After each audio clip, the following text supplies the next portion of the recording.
বাহিরে অসম্ভব রকম ঝড় তুফান, আর এই ওয়েদারে খিচুড়ি না হলে কি চলে? তো যে কথা সেই কাজ, আমিও চটপট তৈরি করে ফেললাম খিচুড়ি, সাথে গরুর কালাভুনা।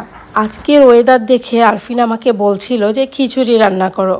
তো আমি ভাবলাম খিচুড়ির সাথে গরুর মাংসের কালাভুনা হলে হ্যাপি জমে যাবে। তো সেই জন্য আমি গরুর মাংসের কালাভুনা আর খিচুড়ি রান্না করি। তো দুপুরে খেয়েটে আমি ওরে বলতেছি যে চলো বাইরের ওয়েদারটা একটু দেখে আসি, বাসায় বসে তো সব কিছু বুঝতে পারছি না।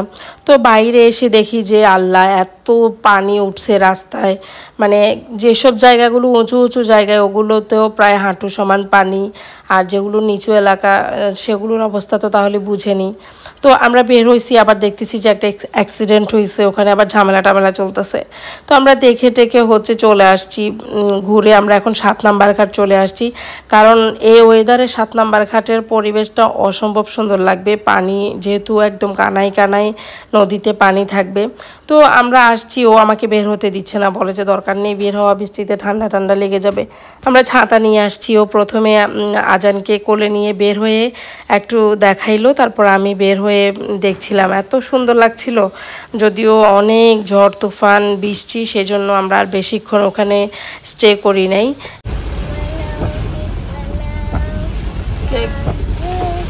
কেক বানাও, কেক বানাও। রাধুনি,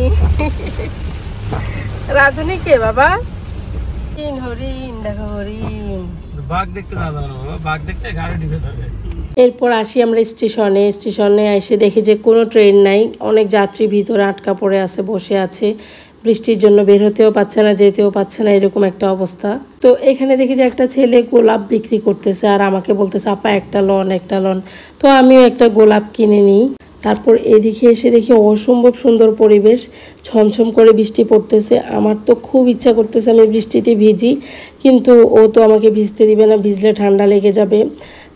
তো ভাবলাম যে আসলেই ঠান্ডা লেগে যাবে, সেই জন্য আমি আর বৃষ্টিতে ভিজিনি।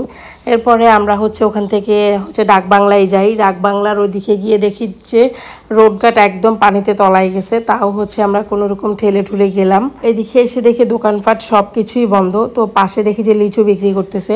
তো লিচুওয়ালাকে জিজ্ঞেস করি যে কত, বলছে 300 টাকা। তো আমরাও টুক করে নিয়ে নিলাম, যেহেতু 300 টাকা বলছে, কমই আছে।